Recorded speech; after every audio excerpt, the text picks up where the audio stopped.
let's get going. Today is our third and unfortunately last adventure into the first mind of our seminarians, which was a program introduced by a beautiful drawing by Warner Williams, which we should acknowledge. It was beautiful.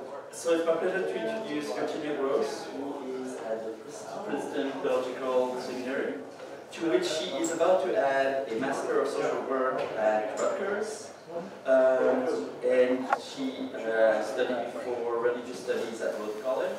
She is also a member of a foundation, it's very interesting, the Roller Foundation, so ask her about it in the Q&A if you're interested to know more about it. We're going to return to the Middle East after the presentation that we had by the journalist from Fox, Jerry, but to late antique times, so to a time that were a lot less conflictual. And Virginia is going to talk to us about the life of ascetic and monks in late antique time, and how the study of this period influenced a calling for into ministry. So Virginia Gross. By the way, this is the first time we're going to tape the speeches, so asking collision questions. No question. So I'm just going to start a timer here.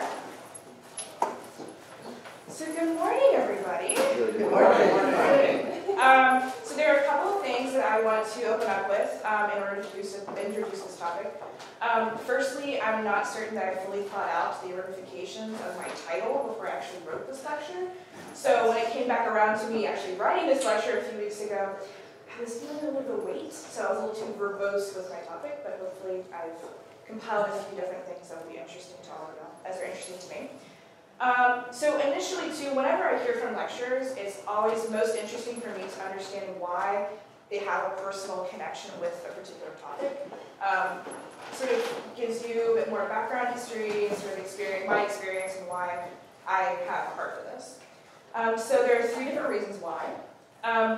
Initially, so when I was taking Religious Studies 102, which is a three-part series of religion courses that I had to take when I was in Rhodes, and my first class was on Bible, so you have Old Testament and New Testament all in one semester, which was incredibly long, and I don't know how you can do that in one semester. And then my second semester was mostly on church history. So I had background church history and philosophy courses, and it's in this course particularly that I took with Dr. Bernadette McNary-Zach that I was introduced to monasticism in general.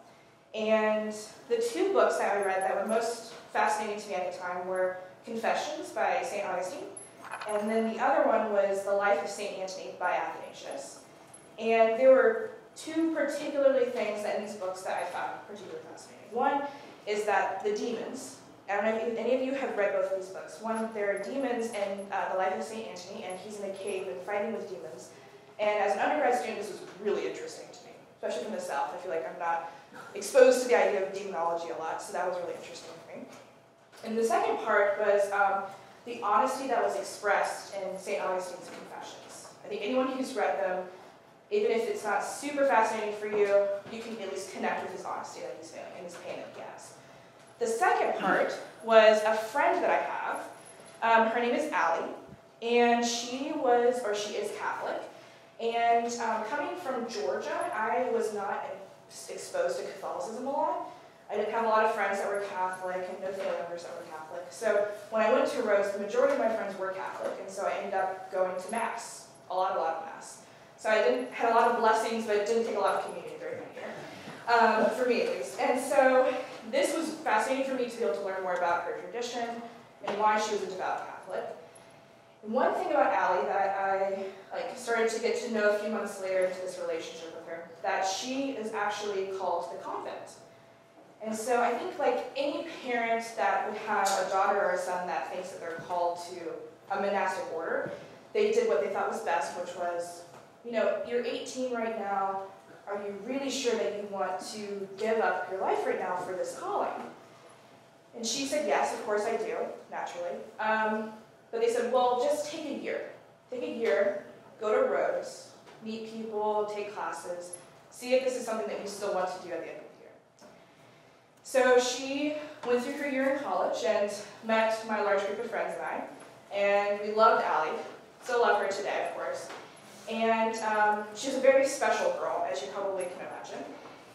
And I think now that I look back on that, I'm sure that it was difficult for her to go to college for a year. She ended up joining the order after her first year. She left and joined the sisterhood. And I can imagine that being exposed to these people and these new ideas and everything, and then having to think to yourself, I'm still called and I still want to lead this and join the sisterhood, which she ended up doing. And I remember the day that all of our friends and I were together and we got the email that she was leaving. And when she was approaching us about this and had written this wonderful email to us about what it looks like practically and what our relationships would look like moving forward, it was fascinating.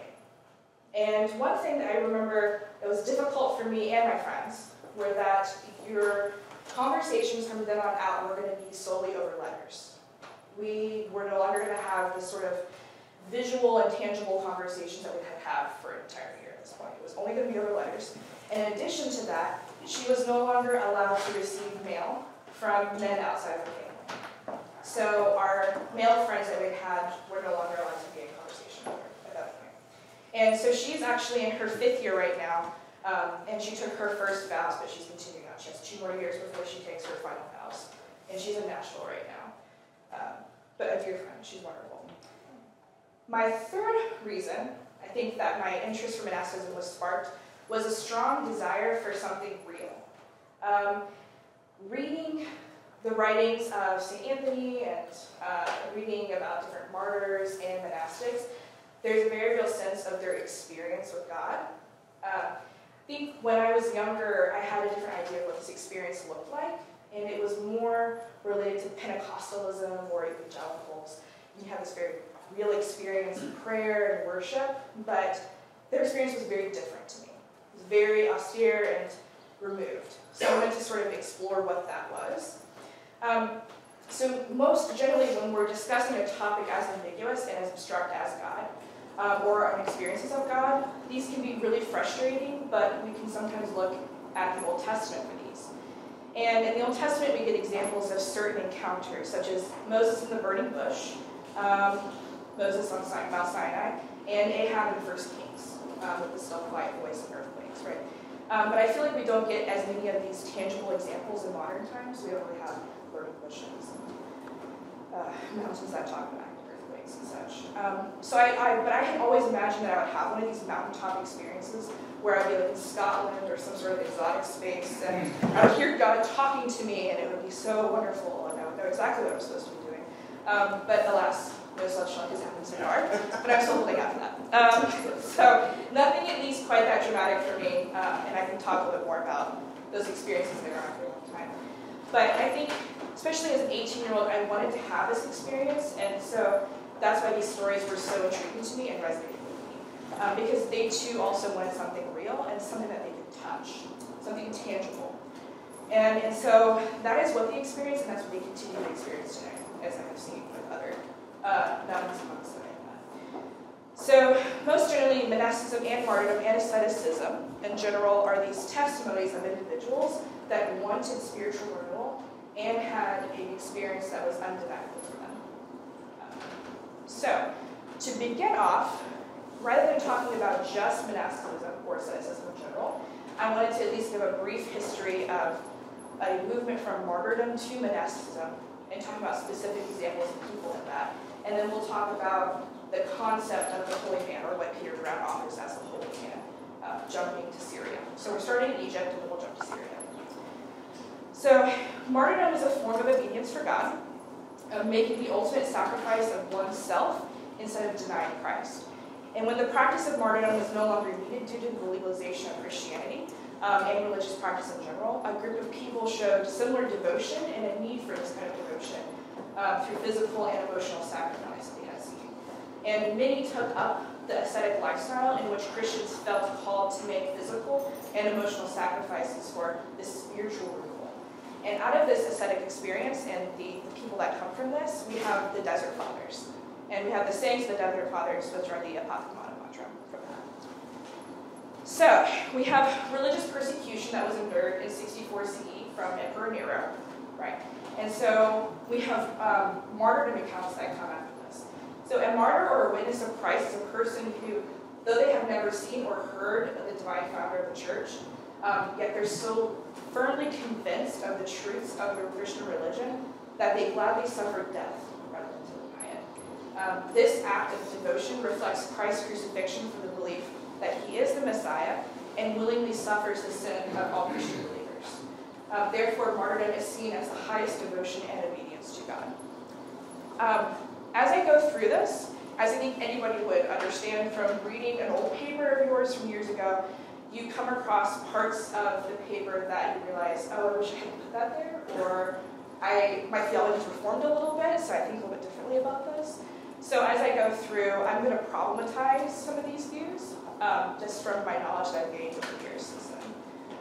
So my first problematic note from that is that we would argue now, especially in the Reformed tradition, that Christ was on the cross and crucified, so that others wouldn't have to make this same sacrifice. Right? So we're not having to relive this every day. Saint Perpetua and Felicity made an ultimate sacrifice for Christ, and this is sort of the first beginning written account of this ascetic lifestyle of a devout Christian who was martyred. And she actually died in March of 203 CE. So I think it's kind of fitting that it's March right now. And here we have the start of this visible movement.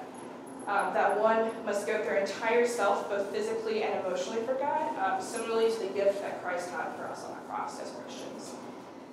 Then we move to the Edict of Milan, which is in 313 CE, and Christianity gains political status. So the lack of martyrs that come out of this created a need for the truly devout to show their obedience to God without the need of physical death anymore, as Christianity became more political status. So the devout Christian that wanted a spiritual renewal experience started to live in a highly structured and disciplined lifestyle known as asceticism. And ascetic groups developed into early Christian monasticism as well. And the objective of monasticism is achieving a life whose idea is different from and in opposition to that which is pursued by the majority of humankind. No matter what the precise details of a particular practice is, it's usually organized asceticism. And this deep need for spiritual renewal and connection with God are the two, I would say, arguable goals that monastics strive for. And they believe that they must follow a similar example of spiritual martyrdom in order to make this connection happen for them. So I'm going to start talking about the theological justification for this. And I'm going to use Athanasius along with a historian named David Brake from Ohio State University. And they state that because human beings were created out of nothing, they were naturally subject to corruption. Soul and body were places in the composite human being where communion with God was endangered. Thus, God's gift of our mind allows humanity to know God, and in order to have a renewal with God, we must sacrifice our own corruption. This viewpoint calls for the sacrifice of the body, that God intended humanity to contemplate with them. Instead, humanity desired contemplation of their own body, and turned their attention away from God and toward things closer to themselves. So the distracted attention toward God gave way to the desires of the body, and human beings became fearful of death as a result of this, because death would terminate their enjoyment of desires. You were no longer able to fulfill these things. So Athanasius ties this together with moral disorder and fear of death together. So Athanasius' view is that an unawareness of a human body offers them the ability to be in contemplation with God. So therefore, bodily awareness and desire, which leads to human desire, then leads to corruption. And that's where we have a problem. And I want to problematize this, of course. I think it's irresponsible for me not to at least show some context for it. We're drawing from Greek and Hebrew tradition here, and this is mostly Greek at the moment. And this is something that I didn't really actually notice until a week ago, probably. But it's good being in seminary, it's very helpful. Okay. So when we look at Hebrew Bible in regards to this particular passage of creation, it's not reminiscent of early Judaism. Athanasius' interpretation is not reminiscent of early Judaism. Meaning this is a very Greek-centered view, almost Pauline rather than Hebraic. So in Hebrew we have the word nephesh, which is soul or living being or sort of emotion. It's a feminine noun, which basically refers to the soul, which I think is slightly reductionistic, but for purposes we'll just use that at the moment. And it's essentially the animating source of body and soul and life. And the body and the soul are together, are not separate in this tradition. It's heavily reminiscent of Second Temple Judaism and early Christianity, where we have a reference to the incarnation and resurrection, and we see Jesus picking up on this theology. In this, we have an emphasis on the goodness of creation, which is demonstrated in Genesis 1 through 4a. I believe this is the first creation account, where God is referring to the creation as good, inherently good. And in the incarnation and resurrection, our affirmation of the creation is created and that it's good in that.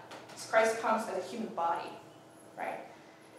So there isn't this disembodied reference to body and soul. Rather than Hebrew, they're one and the same. There isn't this separation of the two, as if the soul is inherently good and the body is bad. Similarly to what Athanasius is insinuating, that one or the other is bad. There's a much more favorable view of the body in general in the Hebrew Bible.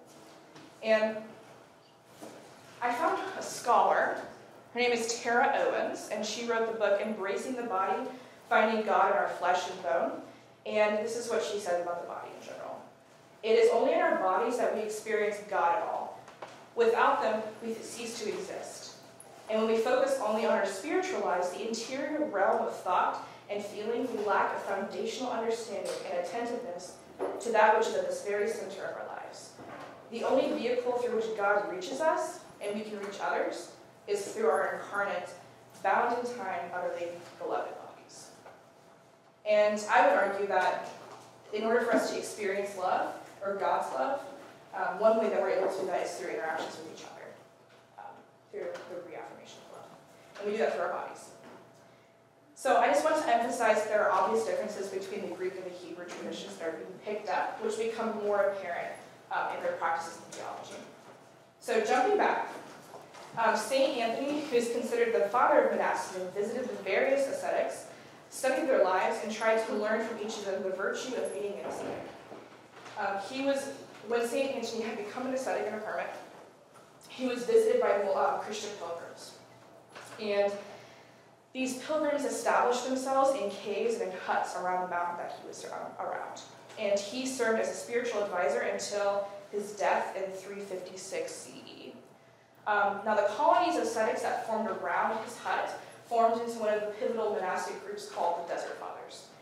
And religious seekers began going to the desert to seek advice and counsel from the early Desert Fathers. And during St. Anthony's lifetime and long after his death, desert monasticism that was modeled after St. Anthony's example grew in surrounding areas in Egypt, Palestine, and Syria. And the desert monastics grew to the point in the solitary desert that it basically turned into a city of monastics, which I found to be kind of ironic. Because there are these hermits that go out and they desperately want to be by themselves, but they can't get any silence because now there's a city of them around them because they all want to learn from each other. That's kind of funny. So the Desert Fathers believed that human beings encountered God when they were most vulnerable. So therefore, Perpetua encountered God at her death. And St. Anthony encountered God when he was fighting his demons. In both instances, the saints must make themselves vulnerable to allow God to renew that which is evil and distracting them from contemplation with God. And this basic foundational concept captivated man, refaming monks, and helped form modern Christian monasticism. So in the time where martyrdom is no longer needed, the early ascetics desired a similar vulnerable experience to allow for spiritual renewal. And the early monastics modeled their lifestyle after martyrdom and self-sacrifice, allowing for contemplation with God, bringing them spiritual renewal.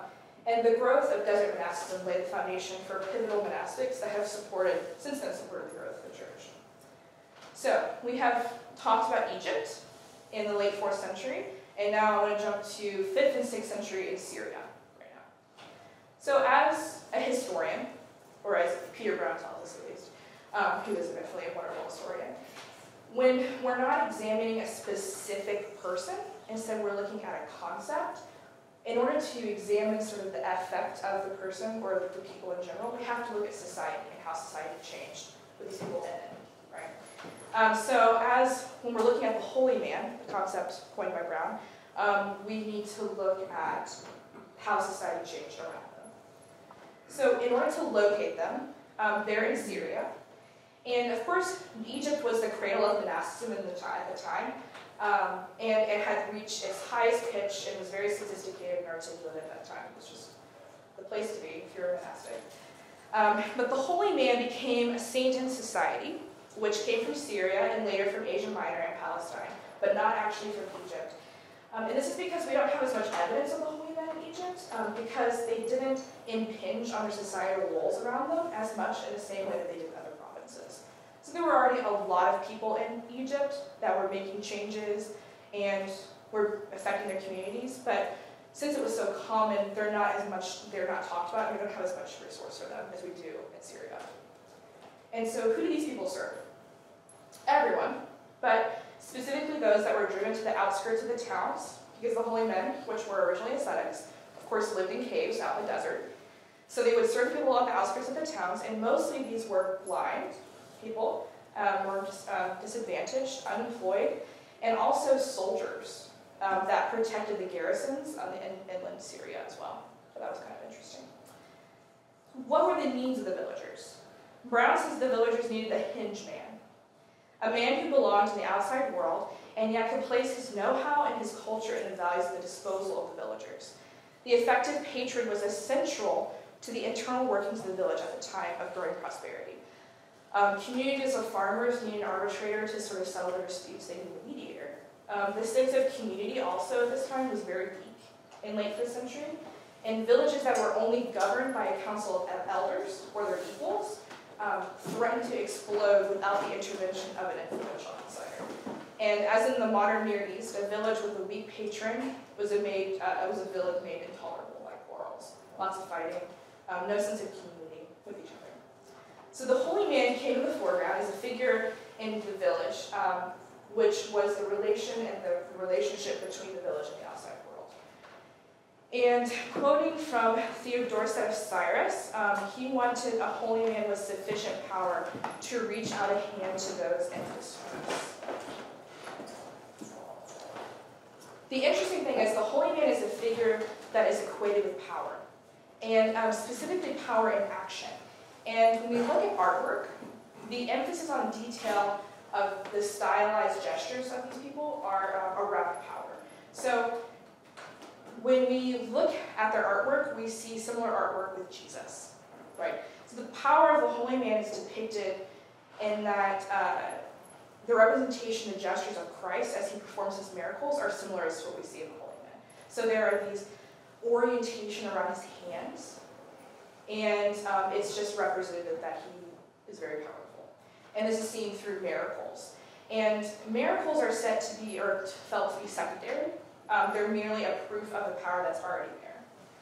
And just as a miracle demonstrates a hidden and intangible nucleus of power, so the miracle story is often no more than a pointer to many more occasions on which the holy man has already used his position in society. And we see examples of this in curses and exorcisms that are done in the surrounding area. So all evidence points to the vital importance of the holy man as a mediator in village life.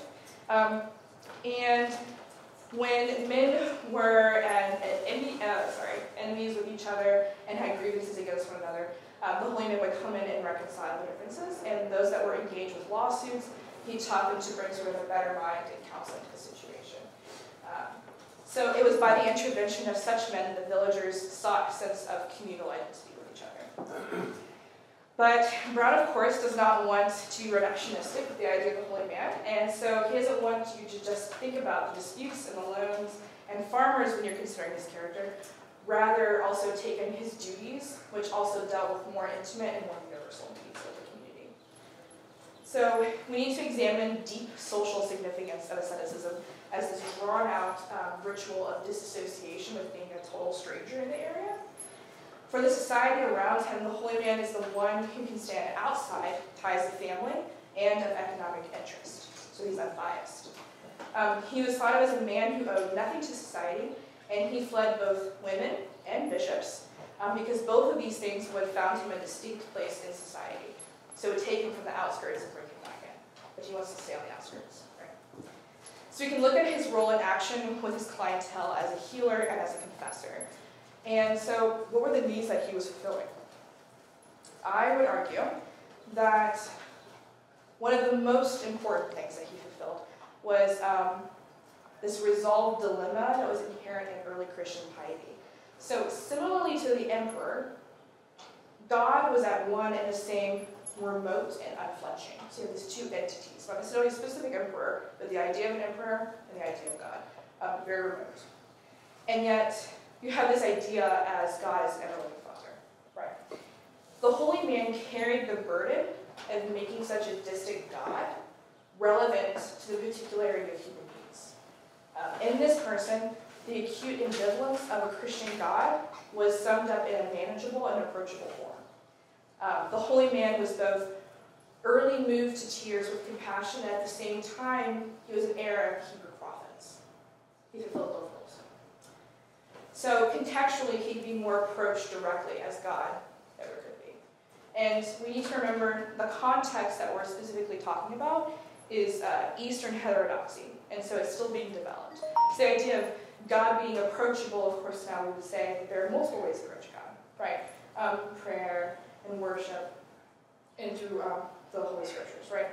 But back then, it was very removed for them. So having someone that they can engage with on like a one-to-one basis, right? So he was the emotional intercessor. He wept for them and was able to tap into this emotional state that they weren't privy to, right?